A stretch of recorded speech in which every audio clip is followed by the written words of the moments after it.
El cartel paranormal de la Mega es solo para mayores de edad.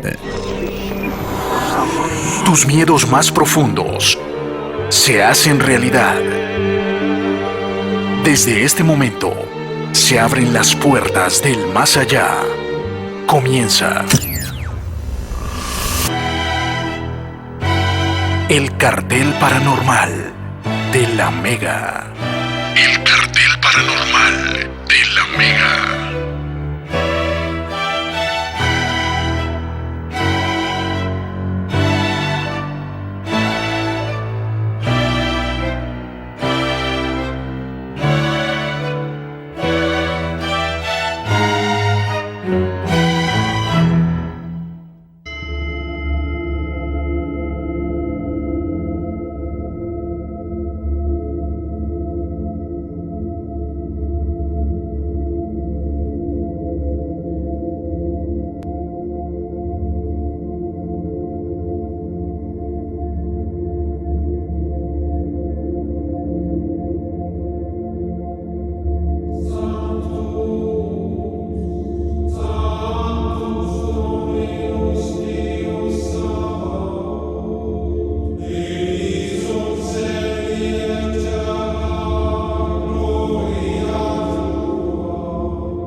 Bienvenidos al cartel paranormal para esta noche de miércoles 26 de diciembre. Sí, aquí estamos totalmente en vivo en esta noche.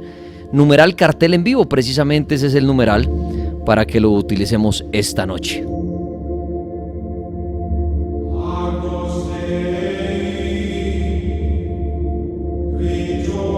Bueno, un abrazo a los que acaban de llegar al cartel. Espero que hayan tenido una muy bonita Navidad. Y bueno, se van alistando para recibir un año nuevo. Un abrazo a todos los que hasta ahora de pronto salen por ahí a ver lucecitas, a hacer sus diligencias. Sí, en esta época la gente tiende a trasnocharse más. Así estén trabajando, realmente mucha gente está trabajando hoy, mañana, el viernes. Se pidió fue de pronto el lunes, como para armar un puentecito largo. Pero muchos camellando hoy, mañana, pero bueno, ¿qué se hace? Menos mal. Creo yo que es mejor decir, uy, me tocó trabajar hoy. ¿Se imagina usted decir, no hermano, hace un año que no trabajo? Nada de trabajito. Preferible decir, me tocó la Navidad trabajar, pero que hay camellos, ¿sí o no? Pues bienvenidos, soy el Tripas Dani Tres Palacios, que lo sigo acompañando a usted. Y a mi lado, en esta primera parte del cartel paranormal, el monseñor Andrés Tirado, que cuando viene el padre es interesante el tema de preguntarle cosas precisamente sobre la religión, sobre el Vaticano, la iglesia, pero también cosas sobre exorcismos, brujería, diferentes rituales, porque él también maneja todos estos temas. Entonces es interesante la noche para abordar sus preguntas. Los que quieran hacerle una pregunta, numeral cartel en vivo, por favor, numeral cartel en vivo. Muchas gracias a los que en la cuenta de El Libro del Cartel en Instagram, en nuestra última publicación, han puesto sus mensajitos de Navidad o algo, donde aparece Robles, el viejo Esteban, Laguna, Xavier, Daniel. Muchas gracias a los que han dejado sus comentarios ahí en esa última publicación. Ahí también pueden dejar la pregunta para el padre en esta noche si lo desean, y en Facebook en el grupo del cartel paranormal. Monseñor, ¿cómo me le va? Bienvenido. Muy buenas noches a todos, aquí viniéndolos a acompañar. Ya pasamos la celebración, la conmemoración de la llegada del Salvador, de Manuel, del Dios con nosotros. Eso quería hacerle precisamente esa preguntita que alguien me la hacía aquí, padre. ¿Qué religión o qué religiones celebran el nacimiento de Jesús y celebran pues no la Navidad el pasado 24, amanecer 25? Y alguien me decía eso, oiga, ¿naces el 25 o el 24? El 25.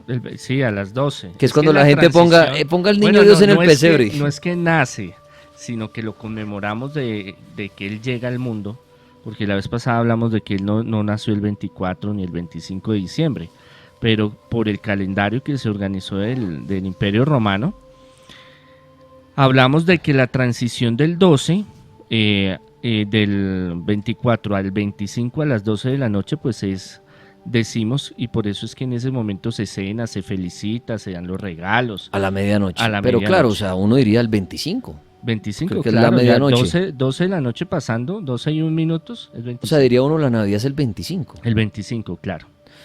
Y Monseñor, otra pregunta que ve sobre la Navidad, que ¿qué religión o qué religiones que usted sepa celebran eso ese día?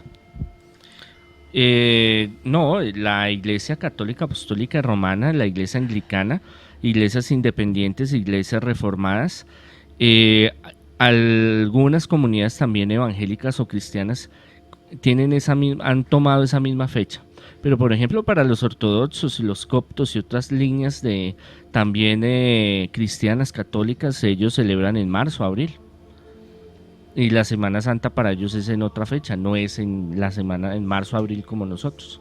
Sí, cambian las fechas ahí. Sí, señor. Pero lo que a la vez pasada hablamos, ¿realmente en qué fecha llega Jesús al mundo? Es Sí, no, imposible, ¿no? Hasta el momento no hay algo así con pruebas contundentes. No hay. Dicen los especialistas, los investigadores arqueológicos, que a finales de marzo, pero han habido algunos acercamientos de fechas, pero la fecha y la hora exacta no se conocen totalmente. Nada, ok, muy bien. Sí, ahí sí, como siempre hemos dicho, cada religión tiene su derecho a celebrarlo cuando quiera. Sí, Usted no puede cuando entrar se a pelear sienta- a decir, pero ¿cómo así si Jesús no nació en ese día? No. No. Y es que la iglesia nunca ha dicho que nació en ese día. Lo que pasa es que popularmente lo asociamos, Ok. que fue ese día, pero no nació ese día. ¿Qué pasa? Que con el cambio del calendario juliano, el gregoriano también, cambiaron, esa fecha era muy importante, el sol invicto, la fiesta del sol, y ahí es cuando deciden, bueno, vamos a cambiar esta fecha que es para los paganos tan importante, pongámoslo como es el nacimiento del sol, lo vamos a poner como el nacimiento de Jesús, porque necesitamos una fecha para darle esa celebración, ese homenaje de la llegada de Jesús al mundo. Igual la Sagrada Escritura empieza sus relatos siempre con la llegada, la mayoría los Reyes Magos, como hemos hablado en el programa, que el ángel llega a la Virgen y le anuncia que va a ser la llena de gracia, y entonces después el momento tan importante que es cuando nace Jesús y llega todos esos fenómenos que hemos visto en la Sagrada Escritura. Otra pregunta que hacen aquí con el numeral cartel en vivo y es interesante. Así como no sabemos puntualmente la fecha de nacimiento de Jesús, ¿sabemos la fecha exacta de su muerte? No hay, se sabe que fue un viernes a las 3 de la tarde, eso sí está registrado. El año se dice que es el 33, pero hay unos que difieren exactamente, porque lo que sucede es que en el cambio del calendario se empieza con Jesús, antes se dice antes de Cristo y después de Cristo, entonces sería el año 1, sería el año 1 de Jesús, o 0 cuando él nace, digámoslo así. Desde ahí digamos cronológicamente empiezan a armar los calendarios, pero como no se sabe exactamente en qué momento él nace, en qué mes nace, pues todo lo demás es también muy... No hay una fecha exacta, un año exacto. O sea, padre, digámoslo así. realmente uno cuando habla de Jesús, si puedo generalizar, todo es un misterio. Es un Realmente, misterio. o sea, cosas puntuales, porque hasta muchos dicen, no, y bueno, y la juventud, no, el hombre se habla por al niño y después de los 30 y pico y algunos milagros, pero realmente con el pasar de los tiempos y fechas y todo eso, me imagino, libro tras libro, los que lograron de pronto hacer algo de biografía, todo eso se fue modificando, cambiando, hasta el punto que hoy en día decimos, muchos creen en la existencia de Jesús, lo que hizo, pero datos puntuales y con fecha y todo eso es un misterio. Sí, aunque sí hay escritos donde dicen nació y murió. Lo que pasa es que en la antigüedad las fechas de nacimiento y de muerte eran muy relativas, no le daban tanta importancia como ahorita. Entonces, el año de nacimiento de Moisés y de la muerte de Moisés, no se sabe. Se sabe que murió ya viejo y que no alcanzó a llegar a a la tierra prometida, murió antes en el desierto. Pero así hay muchas fechas, aunque hay pruebas arqueológicas que sí vivieron, existieron, pero exactamente como nosotros lo manejamos, que eso ya es una visión occidental. Nació a las 2 de la mañana el 12 de diciembre, por ejemplo. No, eso es muy poco, ya después de los siglos, y con el Imperio Romano, ellos sí empezaron a darle importancia a las fechas. Entonces, usted nació tal día, tal hora, es importante registrarlo. Pero antes en la antigüedad no. Y es más, mire, en la iglesia hay muchos santos. Cuando usted ve una biografía de un santo y le dice, mire, nació en el 400 y murió en el 450. ¿Eso es falso? Y le ponen un signo de interrogación. Ok. Quiere decir de que posiblemente murió en el O sea, una prox. Exacto. Pudo ser 10 años antes, puede ser 5 años después. Entonces, hay unos que sí son muy concretos y le dicen, mire, ella vivió Santa Fulanita de tal, del 300 al 350, exacto. Y murió en tal lado, nació en tal lado y la familia. Pero hay otros que no tienen ese aproximado. Y supongo que es similar, digamos, con el caso de María, José. Claro, total. Todos esos son misterios, realmente fechas concretas y puntuales. Exacto, no hay un registro exacto del día y la hora, pero sí de que existieron. Mire que van saliendo preguntitas así interesantes de esta época y relacionadas con Jesús y todo. Acá dicen, padre, ¿cómo murió María y cómo murió José? Bueno, José se dice que él murió, ya era viejo, ya era maduro, ya era un viejito como de 73 años cuando conoció a la Virgen. Que eso durara, eso era... Bravo, ¿no? Era un milagro porque... No, la mayoría 30, 40, 50 años. Y eso, años, porque usted sí le daba apendicitis a los 15 años, chao. Chao, ¿no? Tantas enfermedades, y no solo enfermedades, sino la violencia que se vive en ese tiempo. Y épocas donde había mucha sequía y muchas inundaciones y se aguantaba hambre. Entonces muchos no llegaban a los 30, 40, 50, o sea, el que llegaba a 70, 80 años era muy afortunado. ¿Y de María qué se dice? No, que tiempo después de que ella se fue con los discípulos a misionar, que ella murió y fue llevada al reino de los cielos. Entonces ahí viene el dogma de la asunción de la Virgen y bueno, todo la parte de Mariología se llama esa materia donde se habla y se especula sobre la Virgen María. Lo que se sabe es eso. Bueno, muy bien, pues es el Monseñor Andrés Tirado esta noche respondiendo a sus preguntas, lo que quieran preguntarle acerca de precisamente la religión, la brujería, los exorcismos, rituales para fin de año. Les voy a dar una línea a la que pueden llamar 031-232-2124 031-232-2124 o si les queda más fácil en redes sociales con el numeral de hoy, cartel en vivo. Numeral cartel en vivo. Aquí hay una pregunta acerca de brujería, padre. Dicen, ¿cómo hago para arrancar el año y de pronto protegerme de brujería a lo largo de todo el siguiente año? Muy importante la oración, muy importante el buscar a Dios. Y no solo podemos tener varias rituales, digámoslo así, o varias ayudas para el inicio del año, sino que todo el año usted tiene que estar en oración y tiene que estar buscando a Dios. Lo que pasa es que nosotros creemos, no, yo solo hago esto y ya todo el año voy a estar protegido, y eso no es así. O me colgué un santico y ya. Y con esto ya soluciono todo y sigo en mis pasos y hago lo que yo quiera, pero como tengo la medalla que me trajeron del Vaticano, de Jerusalén, ya, no sí, me bajaron de Monserrate una con agüita bendita, ya de los milagros, entonces, claro. O sea, eso no es seguridad, ya que usted y es buen dato, padre. Puede que uno nunca vaya a misa ni rece, pero diga, mi mamá me regaló esta medallita, ya con eso estoy protegido. Falso. Bueno, hay varios testimonios donde ciertos sacramentales, se llaman ellos, en ciertos momentos han protegido a una persona. Entonces se habla de la bendición y de la gracia de Estado, se llama eso.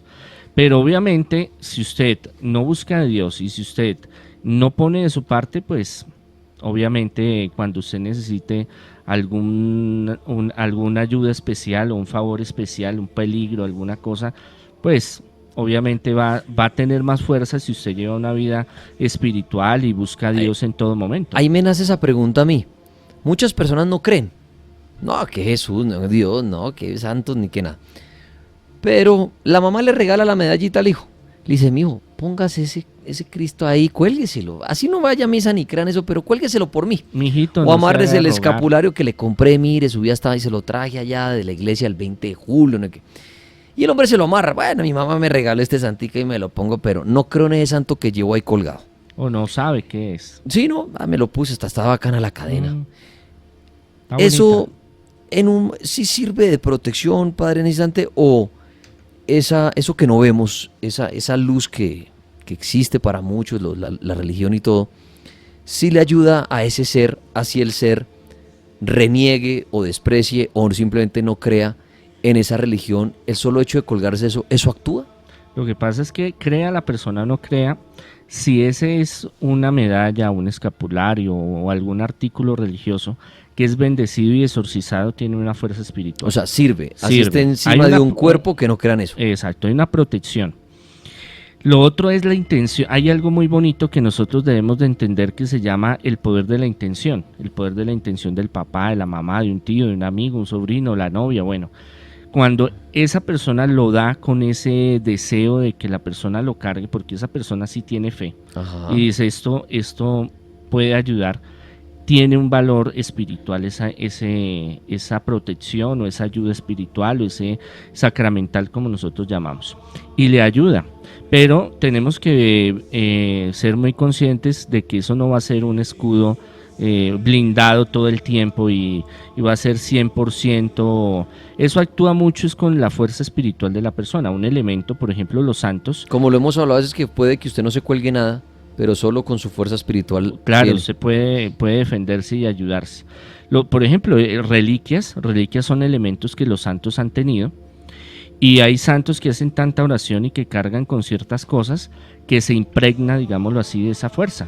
Ok. Entonces usted, por ejemplo, consiguió tal reliquia de tal santo y usted la tiene y eso le puede ayudar bastante. Pero, como lo decimos, todas esas son ayudas y sirven. Yo no les voy a decir que no, porque yo he visto que sirven y funcionan. Pero la protección más grande es seguir el camino de Dios, lo espiritual. La Mega, buenas noches. ¿Aló? Bueno, ahí en la 1 no me quisieron hablar, pero sigo sacando las preguntas de ustedes con el numeral cartel en vivo. Aquí hay una pregunta interesante, monseñor, la leo tal cual, esto lo dice Jair. Todo lo relacionado con la vida de Jesús es un acto de fe, pero él hace una pregunta. ¿Cómo se decidió que los grandes representantes de Jesús sería Roma y que allí quedaría su sede?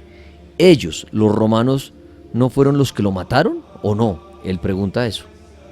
Bueno, resulta que el Imperio Romano estaba Poncio Pilatos como procurador y estaba como para que me entiendan, era la máxima autoridad en ese momento ahí en Judea, en Israel. Y a él le tenían que, en la ocupación romana, él estaba a cargo de todo lo que sucediera. Él no podían hacer nada sin contar con el permiso de él, porque era una nación que fue tomada por el Imperio Romano. Entonces los sumos sacerdotes, los fariseos, saduceos, llegaban y querían como fuera sacar a Jesús, sacarlo, matarlo, despeñezarlo, bueno, de todo, pero no podían pasar por encima de Poncio. Por eso es que van allá y le insisten y mire y que no sé qué y que fue que y que este señor se hace pasar de rey y de que es el Dios y que no sé qué, que es el rey de los judíos. Y entonces ahí es cuando le hacen el juicio y es cuando en cierta forma Poncio trata de esquivar, digamos, ese proceso, pero tarde o temprano le toca asumirlo y bueno, dar su sentencia, que es muerte, y muerte por crucifixión. ¿Qué es lo que sucede? En ese tiempo, la potencia más grande en el oriente y en el occidente es el Imperio Romano. Cuando empieza a crecer el cristianismo, hay un hombre que se llama San Pablo, que él la tenía clara. Él sabía que Roma era el centro del mundo. Él era judío, su familia era judío, pero tenía nacionalidad romana. O sea, su formación, él sabía leer, sabía escribir, era bien docto, bien educado. Ajá. En el romanismo, aunque él tenía su descendencia judía y él pues era un judío muy, muy radical. Por eso es que él perseguía a los cristianos. porque él pensaba que eso era una abominación, que eso era anatema, que eso era ir en contra de las escrituras. Y es que él ve claro que si quieren convertir a todo el mundo y que todo el mundo conozca a Jesús, él tenía que irse a Roma. Diga usted a Dubái, diga usted a Manhattan, a Nueva York, o sea, a lugares donde ocurre la cosa, a Francia, porque si seguían ahí, en Jerusalén, iba a ser una organización muy sectaria y muy pequeña. Y ellos salieron a evangelizar y fueron a muchos pueblos. Pero ¿qué pasa? Muchos pueblos se convirtieron en naciones, pero el que tenía el aglomerado, el que tenía todo el poder eran los romanos. Y Pablo la tenía clara, y Pablo se pelea con Pedro y con los otros, porque los otros no quieren salir de su terruño y dicen, no, ni loco, usted como que, ay, me voy a ir a meter a la boca del lobo. Si aquí nos están persiguiendo y usted viene aquí a decir que no, que vayamos a evangelizar a los gentiles. Gentiles son todos los que no son judíos. Y venga y vamos hasta Roma y que no sé qué, y que no, olvídese. Cuando él empieza a hacer los primeros viajes, Sí. y empieza a demostrar de que sí se puede convertir y que allá los romanos o los gentiles, la gente y también las comunidades judías en el exterior, en el exilio, le daban como una apertura y decía, porque para ellos asumir la visión de Jesús no fue conflictivo, y empezó a coger mucha fuerza, más fuerza que Jerusalén o a los alrededores. Y entonces Pedro dice, oiga, ¿sabe que sí? Y después de que se peleaban y no se querían y que le tenían desconfianza a Pablo porque Pablo había sido persecutor y que no le creían y que él tenía una forma muy subgéneris, digámoslo así, muy personal de hacer las cosas, y ellos no estaban de acuerdo. Cuando vieron que la cosa empezó a crecer y que el cristianismo empezó a crecer y que de todos los niveles de Roma y de muchos otros lugares empezaron a coger fuerza, y de muchas islas y Grecia y muchos lugares donde estuvo Pablo, Pedro dijo, no, yo me voy.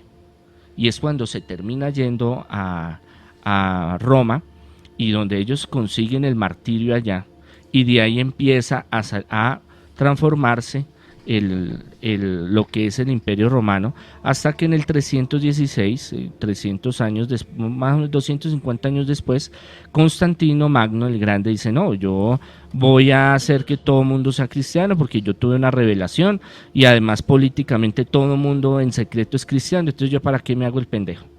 Entonces extendamos esto, volvámoslo religión de Estado. Y ahí pues ya cambió la cosa, porque ya al fusionarse el Imperio Romano con la Iglesia, digamos el obispo de Roma, que sería el Papa, se vuelve como un emperador, es un nivel muy parecido, se fusiona, digámoslo así. Como un rey. Exacto.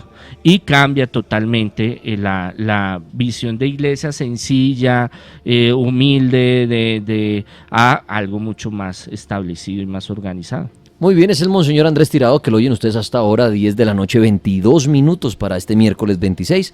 La Mega, buenas noches. Buenas noches. Bienvenido, amigo, al Cartel Paranormal. ¿Y qué pregunta quiere hacerle al padre? Gracias. Padre, yo sé que es difícil lo que le voy a preguntar, pero ¿hay alguna prueba arqueológica o alguna prueba teológica de si Jesús sabía o no sabía Jesús leer y escribir, y cuántos idiomas hablaba Jesús? Porque el famoso diálogo entre Poncio y Jesús del que habla la Biblia no pudo haber sido en arameo, que era la lengua natal de Jesús, porque Poncio Pilatos no hablaba arameo. Gracias, padre. Bueno, su pregunta está muy buena. A ver, les voy a explicar lo siguiente. Y Flavio Josefo, que es uno de los escritores muy importantes del judaísmo de ese tiempo, él escribió algo, porque es que la mayoría creen que el pueblo judío era ignorante, y los apóstoles no sabían leer ni escribir, eran los pobres pescadores ahí vaciados, llevados, porque eso no lo vendió la Edad Media, para decir, no, es que usted entre más pobre y más mal, entonces siga así, mijito, que así va para el reino de los cielos, y a los ricos, en la época feudal le decía, siga teniendo plata, siga haciendo eso, sí, porque va a ir para el reino de los cielos, entre más tenga plata, porque era una visión de la Edad Media muy diferente. La Edad Media fue tremendo para la humanidad, ahí se dio la Inquisición y muchas cosas. Entonces, ¿qué pasa? Flavio escribe aterrado porque el sistema judío no es como ningún otro pueblo, es un pueblo muy diferente, porque ellos van a la sinagoga desde pequeños, los obligan a ir. Y la sinagoga, todo el mundo piensa que es vamos a orar y vamos a decir y vamos a pedirle al Señor. No, la sinagoga es un centro de aprendizaje y de estudio. Y se le obligaba a los niños de 3 años hasta los 12 años ir a la sinagoga, a aprender a leer y a escribir. Y aprender la Torá, que es la ley. Entonces no eran ningunos ignorantes. Y para ellos todos tenían que ir a estudiar, los más pobres hasta los más ricos. Eso no se salvaba nadie. Si había un niño, por ejemplo, que era muy pobre, la familia, eran campesinos muy pobres, toda la comunidad se reunía y le pagaba una dote, un sustento para que el niño fuera a estudiar. Aprendían matemáticas, aprendían varios idiomas, aprendían a leer y escribir.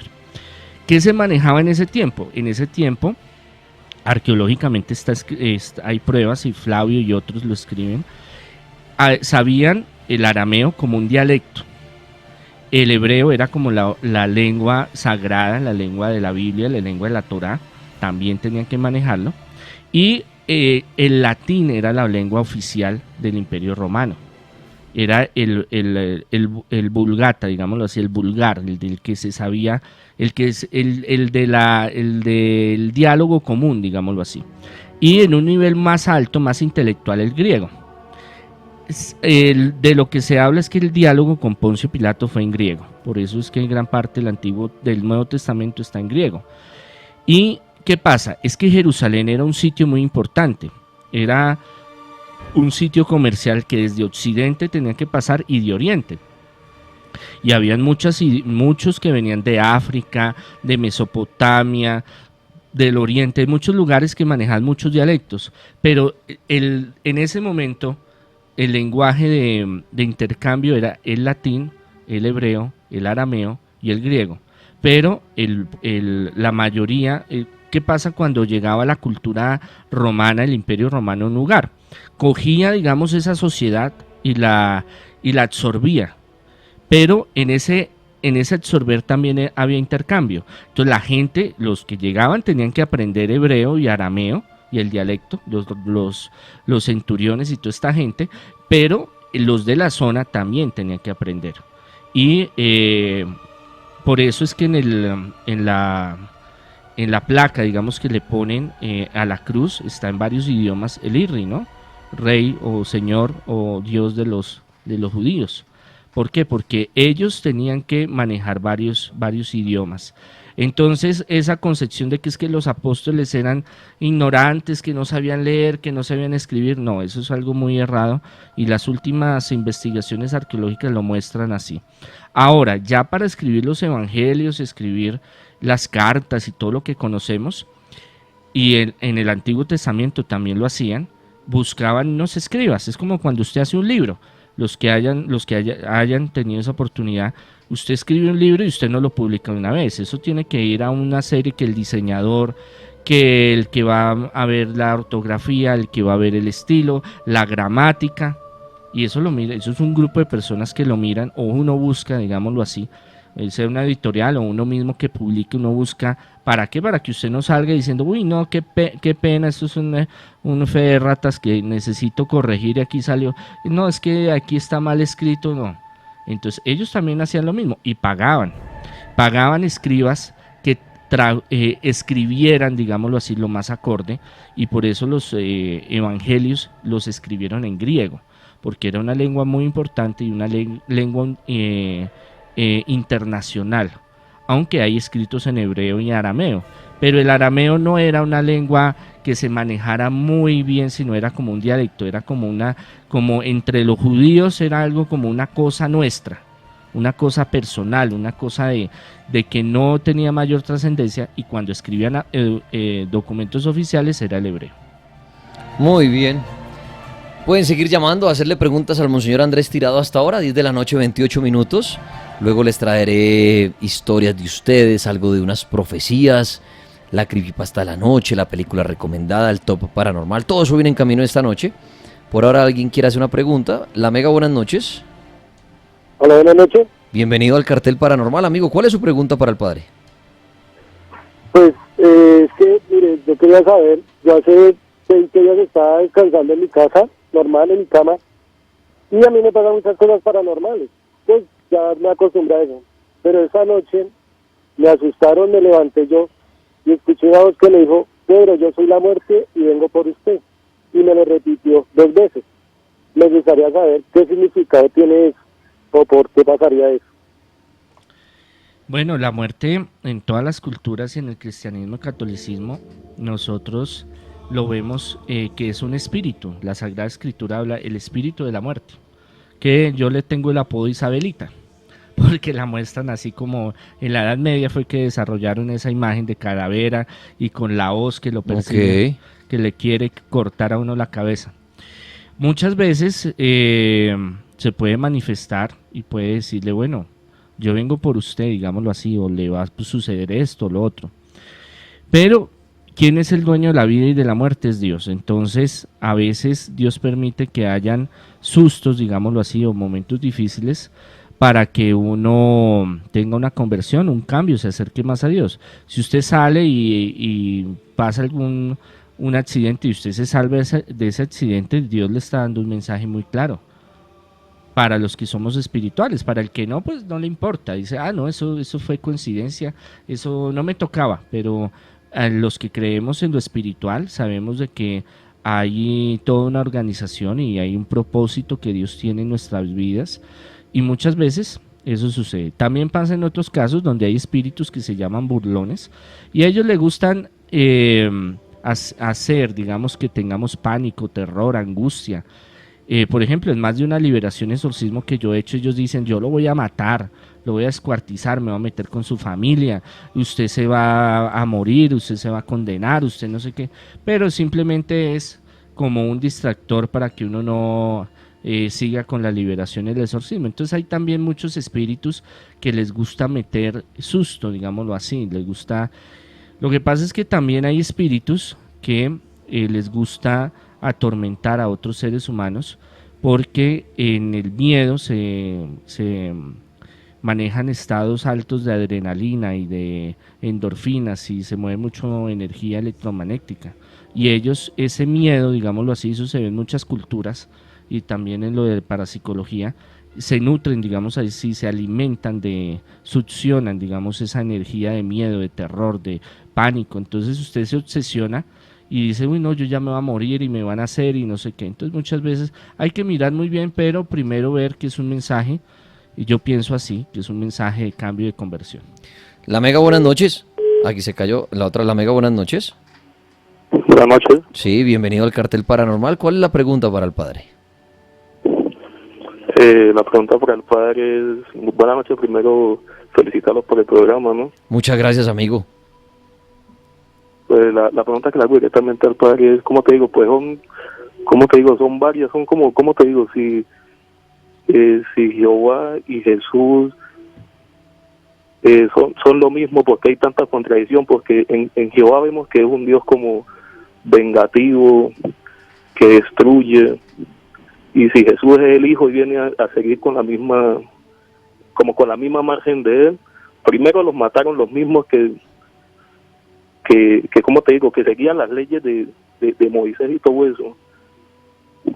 Y también en la Biblia, yo soy muy lector de la Biblia, y Jehová mete espíritu de maldad. Como un Dios bueno mete espíritu de maldad. Bueno, eso ya lo hemos hablado en otros programas, pero lo que pasa es que el pueblo judío, al crear, digamos, una imagen de Dios negativa, vengador, fuerte, indómito,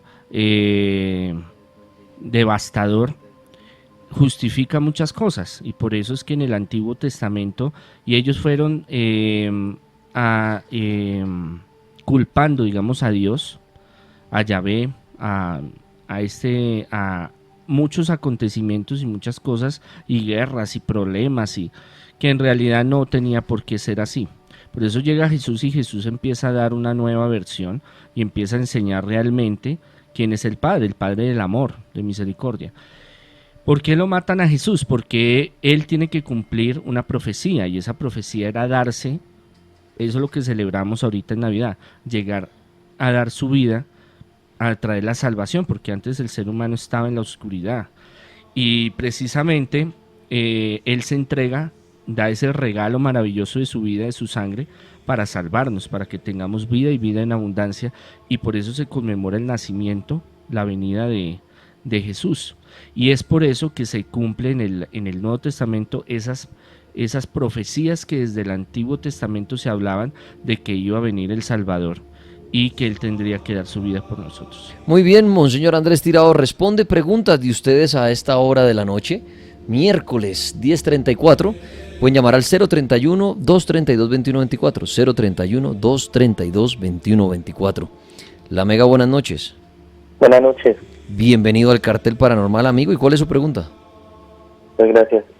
No, es para preguntarle al padre qué pasó con esos tesoros sagrados de la Biblia, cuál fue el destino de ellos, el Arca de la Alianza, la Copa de la Última Cena, y qué injerencia tienen los nazis en esa búsqueda de estos tesoros.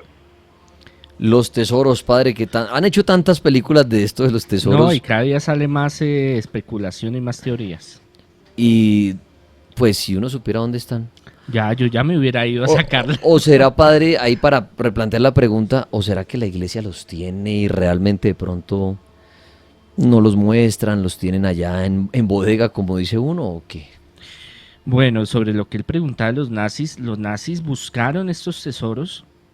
Lo único que llegaron a tener fue la lanza de Longino, que fue la lanza que atravesó el costado de Jesús. De resto buscaron por cielo y tierra a encontrarlos y no pudieron. Perdón, padre, cuando hablamos de los tesoros de la iglesia, ¿cuáles podrían ser los más significativos a lo largo de la historia? Que la gente diga, están buscando estos. ¿Cuáles puntualmente? Bueno, el más importante,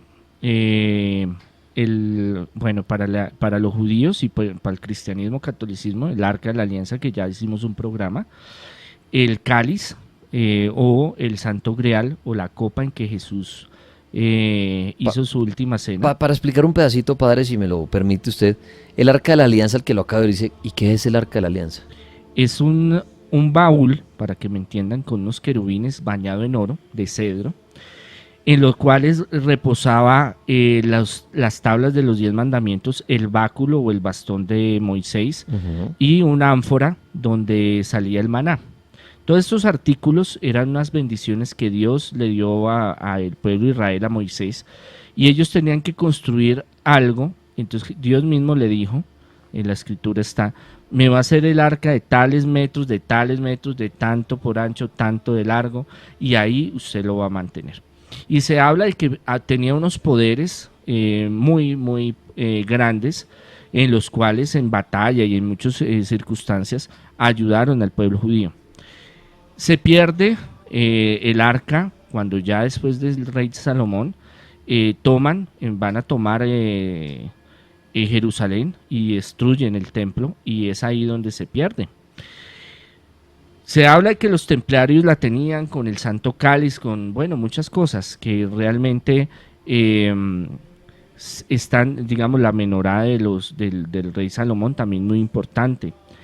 Reliquias de Jesús cuando él estuvo vivo. Hay muchas cosas, pero en especial lo que pasa es que hay unas historias, digámoslo así, unas leyendas sobre todo el Santo Grial, que si usted lo tiene y toma de él va a vivir para siempre. Entonces vemos como en la parte de tradición inglesa, irlandesa, escocesa, se habla de, por ejemplo, el rey Arturo, y un día de estos vamos a hablar de todos ellos, que es interesante, y cómo los templarios pues la tenían y después la perdieron, pero el hecho es que no ha aparecido. Y yo creo, y soy un poco racionalista, que si el Vaticano las tuviera, eso sería un poder absoluto. Las mostraría para que la gente hiciera fila. Fila no solo por la parte económica, porque usted vaya, por ejemplo, al Museo del Vaticano, usted tiene que pagar la entrada, sino el poder religioso. Por eso en la Edad Media lo buscaban tanto. Y hubieron tantos reyes que se mataban entre ellos, porque el decir yo tengo el cáliz es decir yo tengo el poder. y usted me obedece.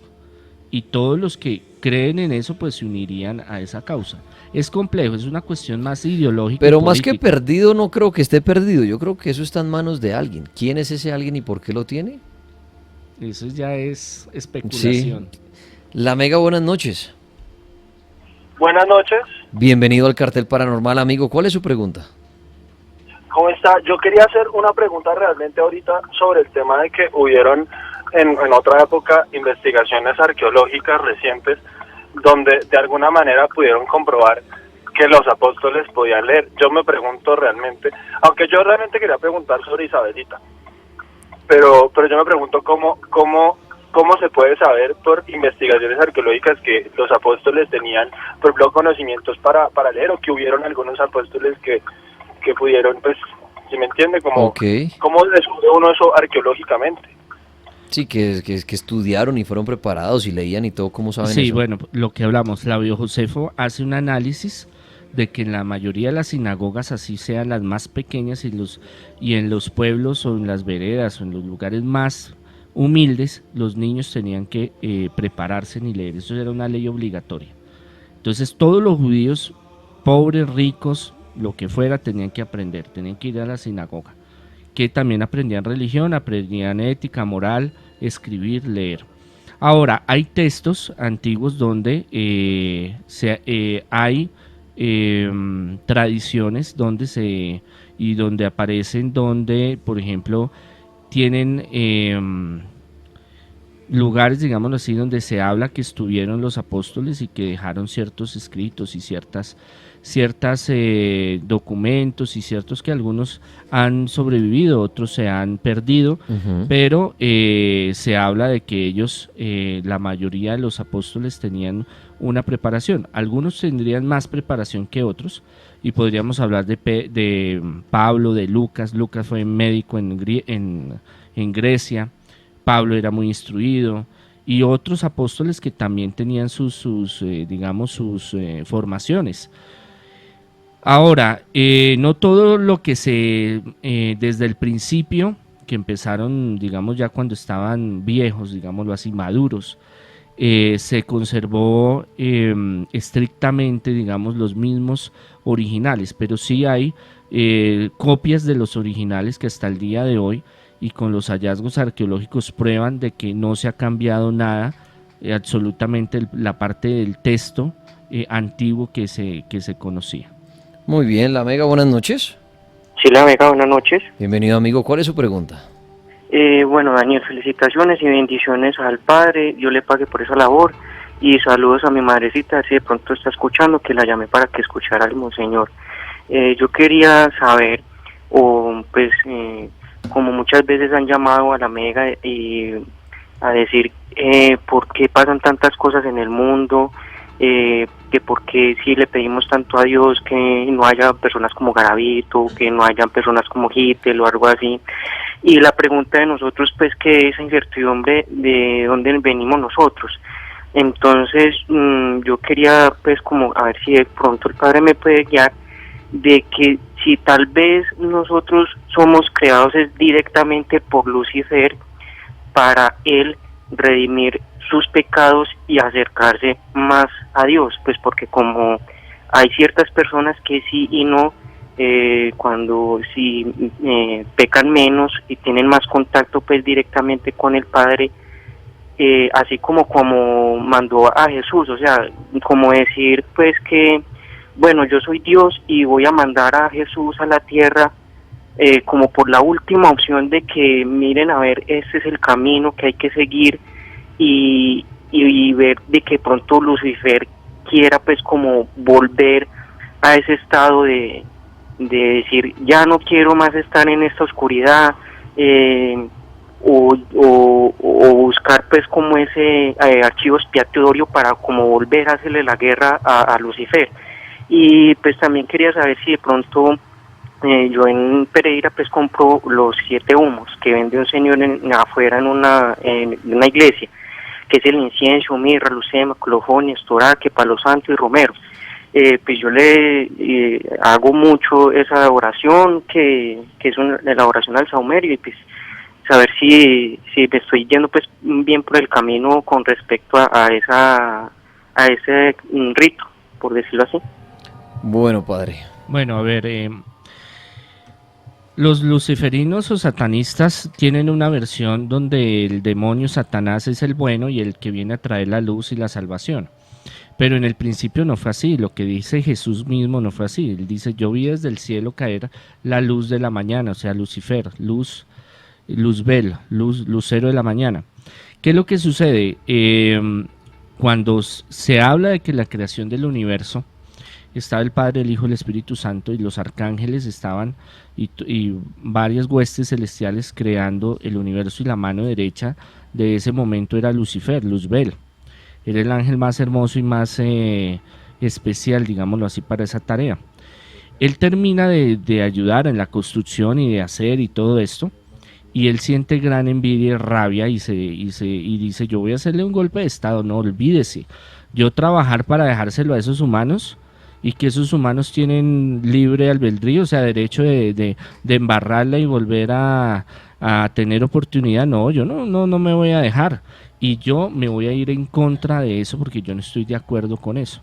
Ahí es cuando empieza a haber, digamos, el enfrentamiento de los arcángeles. Llega Miguel y los demás y buscan, digamos, terminar eso, y es cuando Dios decide, no, eso yo no estoy de acuerdo, y entonces los expulsa. Y bueno, ya después ustedes saben todo lo que sucede con ellos, con los ángeles caídos, por eso se llaman así. Entonces no es una versión, digámoslo, esa es una versión acomodada de que Él es el que trae la luz y Él nos quiere salvar, y es que Dios es el malo, y no. ¿Qué es lo que sucede? Que el demonio siempre está en contra del ser humano, somos enemigos acérrimos de Él. ¿Por qué? Porque Él siente rabia y envidia de que nosotros, aunque no somos ángeles, somos inferiores a los ángeles, tenemos una gran dicha de que tenemos el libre albedrío, nos podemos salvar, podemos cambiar. Ellos no, la embarran y para afuera. Eso es las reglas que Dios tiene de los ángeles, y eso hace cuando estos se levantan en contra y quieren dar el golpe de estado y les dicen, hermano, aquí no más, y se me van. La Mega, buenas noches. Tripas, buenas noches, Padre Andrés. Bienvenido, amigo, al Cartel Paranormal. Y bueno, ¿cuál es su pregunta? Gracias, Tripas. Todas las noches, de domingo a jueves, estamos pendientes aquí en Armenia del cartel Paranormal de la Mega. Muchas gracias. Mi pregunta para Monseñor Andrés. Monseñor, mi familia es muy católica, yo soy católico, pero usted que explica también la cuestión de la asunción de la Virgen María. Alguien de los apóstoles, como usted bien lo explicó, ella se fue a misionar con ellos sobre la palabra de Jesús. Algunos de ellos vieron cuando ella ascendió, o en qué parte de la Biblia se menciona algo sobre la asunción de la Virgen María. Muchas gracias, esa es la pregunta. Vale, amigo, muchas gracias por su pregunta. Bueno, su pregunta es muy importante porque ahí se basa un dogma de la Iglesia desde 1870, Pío XII. Declaran en el primer concilio vaticano. Y desde antes, bueno, ya había una tradición de que los ángeles vinieron y se la llevaron en cuerpo y alma a la Virgen María, la Asunción, o sea, subió a los cielos, ascendió a los cielos. Pero no hay, en la Sagrada Escritura no habla sobre eso. Los apóstoles tienen, digamos, desde ese entonces, y ahí está el Evangelio de María y los evangelios apócrifos donde hablan que ella hubo un momento en que a una edad ya avanzada vino los ángeles y se la llevaron.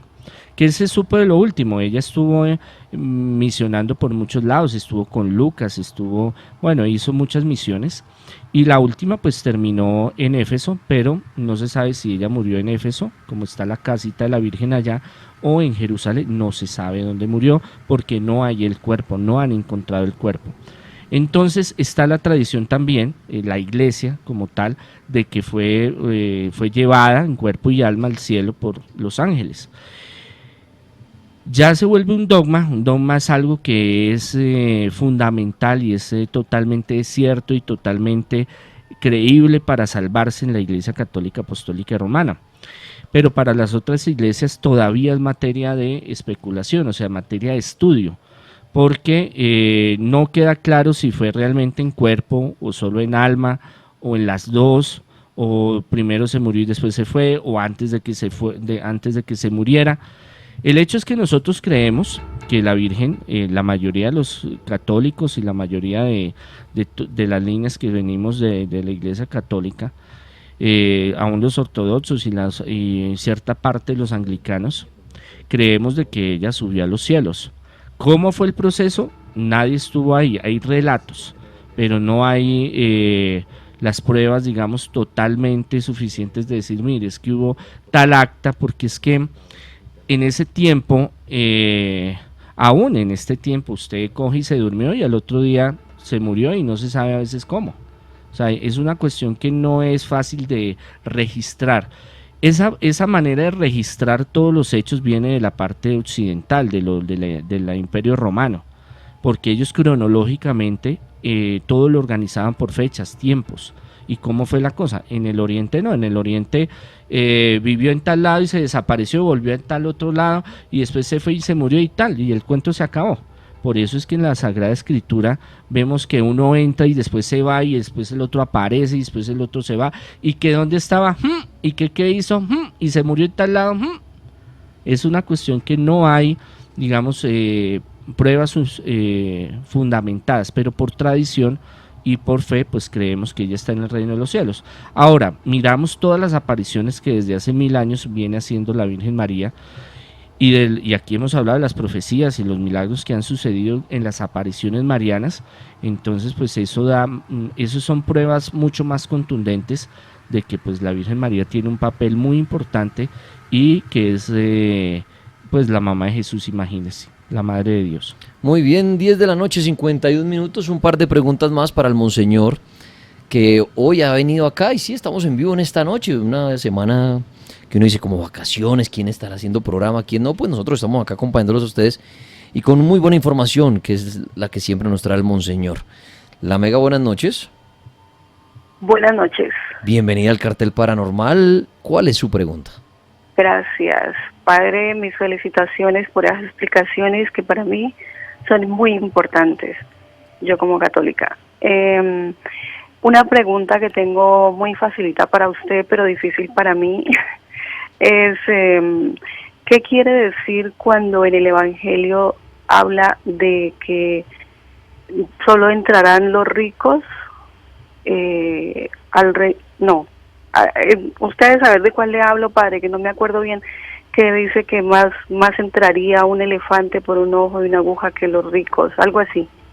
Por favor, explíqueme eso. Oye, interesante eso. Sí, claro. Bueno, es que hay que aclarar que todo depende también de la interpretación que a través de los años han... Como las profecías. Sí, claro. Se puede tener una visión de una cosa y ahí de otra. Cuando yo estuve en Jerusalén, el año pasado por esta fecha. Chicanea. Pero bueno, como chicaneo, ¿no? Mire, vaya. Hay unas puertas grandes en las entradas de la ciudad antigua de Jerusalén, unas puertas, unos portones grandísimos. Y hay unas que son pequeñas, que solo entra una persona, diga usted 1,70 m, por ahí, más o menos. Uh-huh. Y esos los llaman ojos. Cuando Jesús dice es que es más fácil que entre un camello por el ojo de una aguja que un rico en el reino de los cielos, está hablando de que no es que no vaya a entrar el rico, sino que se le va a hacer difícil. Y él lo habla es desde las posesiones materiales, porque a veces él no estaba en contra de la riqueza. Cuando le dicen que hay que pagar impuestos y quieren formar una revolución y una violencia porque estaban cansados, agobiados de los impuestos, porque o pagaban impuesto o comían, era la situación tan difícil. Okay. Y a algunos les tocaba vender a los hijos como esclavos para poder pagar los impuestos. Eso era una moneda común en ese entonces. Le dicen, dele al César lo que es del César y a Dios lo que es de Dios. O sea, él nunca está en contra de los recursos, digamos, que Dios da. Lo que sí da a entender, y eso después se malinterpreta es que los ricos no van a entrar al reino de los cielos. No, los ricos pueden entrar al reino de los cielos y los pobres también, pero entrar al reino de los cielos no es fácil. Es un proceso y es algo que a través de la vida se va construyendo, se va deseando, se va luchando por eso. Y que hay pobres que no entran al reino de los cielos y hay ricos que no entran al reino de los cielos, y hay pobres que sí y ricos que sí. ¿En qué está?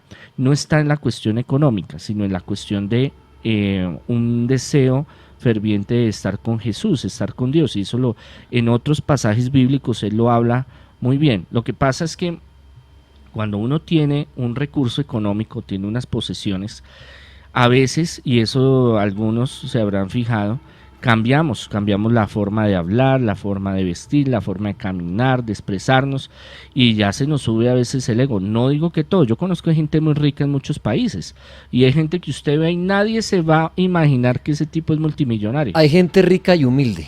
Y Exacto. hay gente en la pobreza Pobre sin y humildad. soberbia. Correcto. Totalmente. Entonces a eso iba, o sea, ese sentido era el que quería llegar Jesús, de que para todos el camino de Dios no es fácil, pero si usted se lo propone y si usted quiere, puede entrar. Es un camino estrecho. Claro, nosotros nos metemos occidentalmente, es que ese es el cambio de la interpretación. Occidentalmente pensamos un ojo y una aguja. Oiga, esa no es la que utiliza mi mamá para coser. ¿Cómo va a caber ahí un camello? ¿Cómo va a pasar? No. Era en otro concepto, como yo les dije, esas puertas pequeñas que eran como para la servidumbre, digámoslo así, o para emergencia que tenían, que todavía están. Ustedes ven fotografías de las entradas principales de allá de Jerusalén, las ve, y eso los llaman los ojos, porque son como ojitos, como ojos pequeños que usted puede ver a esas grandes puertas, donde tienen un significado también teológico para los judíos y especiales. Entonces nosotros debemos de comprender de que Dios tiene un propósito y Dios quiere que todo el mundo se salve, rico, pobre, blanco, negro, feo, bonito, el que quiera, pero hay que poner de nuestra parte y debemos de buscar ese reino de los cielos que Jesús era el primer objetivo cuando evangelizaba, que conocieran el reino de los cielos. Pues Monseñor Andrés Tirado, siendo las 10:56, me encantó tenerlo hoy acá en estas fechas que a veces es muy complicado uno poder tener sus invitados o algo. Pues agradecerle por haber estado aquí, padre. No, el Señor los bendiga, es un gusto estar y que hagan sus preguntas, y con mucho gusto pues aquí tratamos de resolverlas. ¿Qué rituales practica usted para fin de año? La oración es muy poderosa. Yo recomiendo mucho las novenas, recomendamos limpiar las casas, eso se hace desde tiempos muy antiguos, el agua bendita, los desahumerios, poner algún que otro cirio, veladora bendecida, el estar en familia, el orar. A veces el 31 lo vemos es más como... ¿Fiesta? Sí, como, ay, vamos a reunirnos en tal Ya lado. el rezo fue hasta Navidad, ya esto mata. Y eso ha cambiado mucho. Entonces, no, venga, ¿dónde hagamos la vaca? Usted ponga tanto y yo pongo y tanto, y hay que conseguir la cena, y dónde va a ser la fiesta. Y no, tengamos un tiempo. Yo creo que hacer una reflexión profunda de lo que pasó este año, de lo bueno y de lo malo, y proyectarnos a cambiar, a mejorar, y pedirle a Dios esa ayuda para el próximo 2019. ¿Sabe con qué me encontré este año, padre? Que mucha gente está haciendo novenas, pero novenas donde no se reza, porque hay personas creyentes de diferentes tipos o algo. Entonces dice, no, nosotros hacemos las novenas como una reunión social. Una reunión social de vernos, compartir experiencias, de hablar de cómo va su vida, como un encuentro de amigos o de familiares inclusive, pero dice, no se reza, porque hoy en día hay mucha rivalidad en las creencias. Entonces empiezan estos debates que hacemos acá, pero en la misma novena. Sí, y se vuelve fuerte. Entonces, correcto. Claro, es que es la cuestión ideológica y religiosa es dura. La pelea ahí entre el nieto y la abuelita. Claro, yo tengo no, pero mi hijo es que, sí, se dice esto y se calla. Y el nieto a la abuela, pero entonces, ¿por qué la iglesia tiene plata? Y la abuela, sí, mi hijo querido, sí. Bueno, padre, pero me encantó tenerlo acá, y los que estén interesados en liberaciones, brujería, todo ese tema de sanación espiritual, progreso. ¿Dónde lo pueden encontrar usted, al por favor? 600-3445. Ya yo estoy atendiendo en la oficina, en la capilla que tengo en el barrio Andes. Mañana y el sábado, y regreso, voy para Lima a hacer unos matrimonios y atender una gente y vuelvo el 12. Muy Pero bien. que hay que salir a evangelizar, hombre. No, muy bien, padre. Pues me encanta que esté así de bien y me encantó tenerlo aquí. No, el Señor los bendiga, infinitas bendiciones y feliz noche. Continuamos más con el cartel paranormal, ahorita con sus historias. Hay un audio, unas profecías bastante interesantes, profecías para el 2019, la creepypasta de la noche, el top paranormal, la película recomendada. Y espero que este viernes me acompañen a esto. Hola amigo, los saluda Dani Tres Palacios y los quiero invitar a la maratón de huesitos de marrano.